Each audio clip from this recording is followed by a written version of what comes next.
back to my second video. Thank you so much for all of the love on my first video. I really appreciate it, and it meant that I felt really motivated to make you another one. So here we go, my second video. If you want to follow along with my sewing journey, then please make sure that you subscribe, like this video, and leave me a comment. Also make sure you follow me on Instagram. Without further ado, today we're going to be making the Marigold jumpsuit by Tilly and the Buttons that I am currently wearing.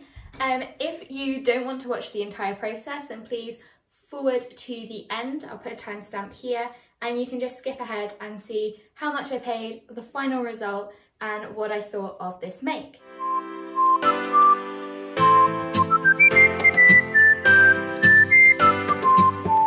So I've cut out all of my interfacing, and I'm just going to iron it all together because we're having fun with my teeny tiny ironing board. Am I big or is it small? Is it small? Am I big? Who knows? So we swapped my phone because my camera battery apparently hates me.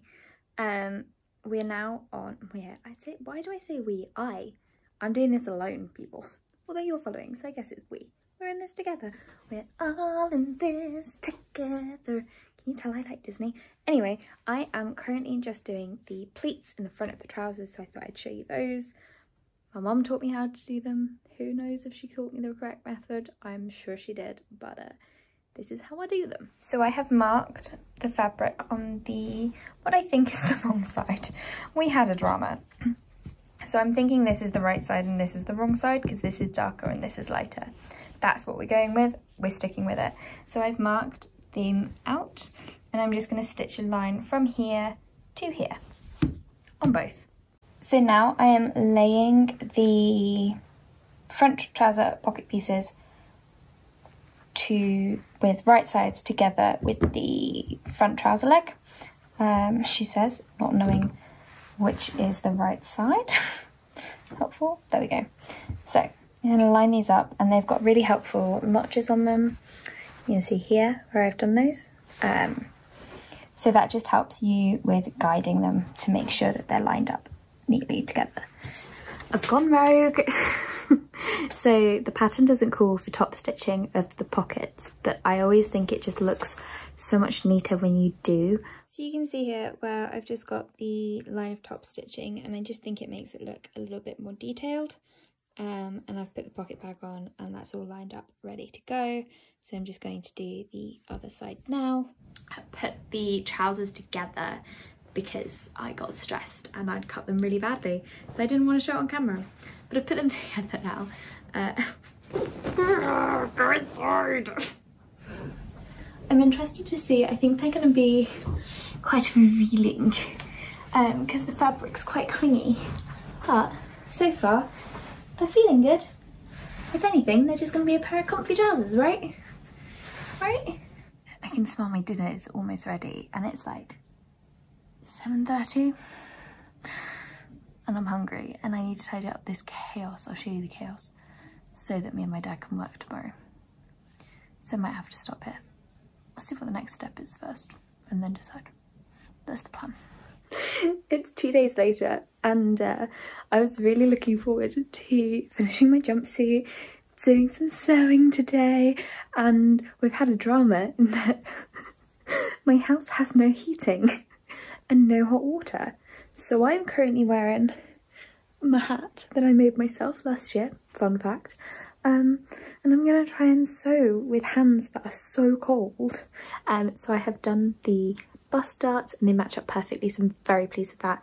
And I'm just attaching it to the back bodice, and then I believe it's the facings, and then I think that's as much as I can do.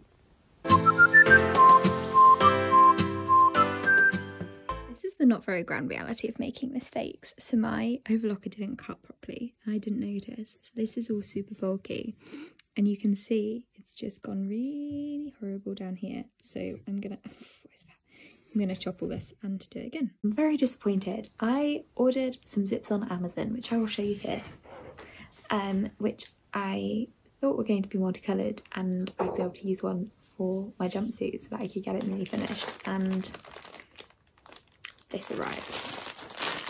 I haven't counted them yet, but this is 50 black, white and red zips. And when I say black, white and red, There's 3 white ones in there. That's it.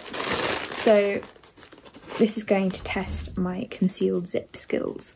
So I think I'm just going to use a white one. Guess what? We have heating again and hot water, and I'm very, very happy. So left off yesterday, after all that drama, left off yesterday needing to do the invisible zip. I paused to see if I could nab a better colour invisible zip from a friend, but sadly they only had black, I think. So we're going to go with white, and it just means I have to make it super invisible. It's going to be fine, right? It's going to be great. So yeah, we've got that bit to do, and then we'll see how far we get tonight. I'm hopeful we'll get this finished sometime soon. I was saying to my friend, I've never spent so long on a make before, and I think it's just because I haven't had like a bulk day of sewing, but I feel like this is quite an easy project. Like I could have done this in a day if I'd really tried. So one thing that a lot of people forget to do is iron the back of your zip so that it lies flat before sewing. This will mean that you get a really, really nice finish on your invisible zip. So as you can see here, it's much flatter on this side than on this side where it still curls. So the zip is all done, and we're really pleased with it, as you'll have just seen. But I've made a stupid mistake. So essentially what I've done is I've cut out my straps, and you know how earlier I said, oh, we don't know what's the front and the back. Obviously I didn't check my straps when I decided what was the front and what was the back. And I think I've cut my straps and put the interfacing on the wrong side. So for reference, this is, haven't done my ends, this is the outside, and this is what I think is wrong. Because this matches more, oh, you can see it here, this is definitely lighter, and that's the side I've done as the outside, so I think this is the inside. This is my pile, and luckily I think that I've got just enough to make the straps, so I'm gonna do those off camera because I'm stressed, and then I will show you when I've put the bodice together. So I've now tried it on, or I've tried the top part on before I pin it. I just wanted to show you, look, that's where I put it on, and the pin scratched me. This jumpsuit's not going very well, people. I hope it looks good because all the effort I've gone to. So I had a look on the Tilly and the Buttons blog just for some tips when sewing this, because I wanted to make sure it made a really nice, had a really nice shape to it. And it mentioned that you should do, I don't know if you can see, second set of reinforcing stitches just inside the seam allowance on the V, just so that when you clip it, it's less likely to get holes. You can see the top stitching is done. We're looking pretty much there. It's just this waistband. So I'm going to trim this down now and then attach it to the bottoms, and we'll do a fit test. I'm nervous. I also don't know if I have any elastic, so we might have to stop again. Apparently I decided to just do this project and not think through anything I needed for it. So I almost made a tragic mistake, and I will show you it now. I'm very glad I noticed, otherwise I'd have been gutted because we were literally on maybe the second to last stage, but this is what I did. So I'm attaching the bodice to the trousers with the waistband.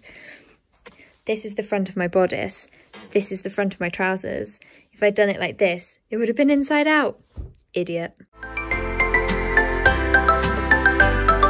you been watching recently? Bridgerton. Oh my god, it's so good. I'm obsessed. It's amazing. And the guy in it, Simon, is literally, he's drop dead gorgeous. He's so attractive. I had to keep turning it off because I was getting so distracted from what I was doing. Oh, it's so good. Have it, right, Google Bridgerton spoon. Spoon. S-P-O-O-N. Oh, we've done it. It's okay. It's gone right. It's not gone right. Oh no, that's the bit. That's the bit that's not meant to be stitched. Measure your natural waist where you bend at the side. Take off 10% of stretch and add 15. Oh my god. It wants me to do maths. It's, wait, what time is it? It is 10:36 and Tilly and the buttons, she wants me to do maths. It's done! Apart from the hems, but let's go try it on. I'm excited. So here we have the overall finished result. I've been wandering around in this morning and I really like it. It's kind of growing on me. Initially, I was really upset because the top is definitely too big. So next time I'm definitely going to size down one. So go down to a 5 on my top and keep with the 6 on my bottom. In terms of the cost to make this project, so I want to be really clear with you because I find that a lot of sewists don't actually inform you about the costs of makes, and when I started out I found it really disheartening because I would look at these fantastic makes thinking that I could make them cheaper than I would find them in Topshop, and actually discovering that I would pay a lot more money to be able to do the work myself. So it's a good thing that I enjoy the process, but if you're interested in that, for this make I paid £11.50 for the digital pattern, which I then printed out at home and put together myself. I then also paid £8 per half metre for this lovely Tencel twill from Fabric Godmother. I will link it down below because it is still on sale. I also have this in the rust and it is the most gorgeous fabric.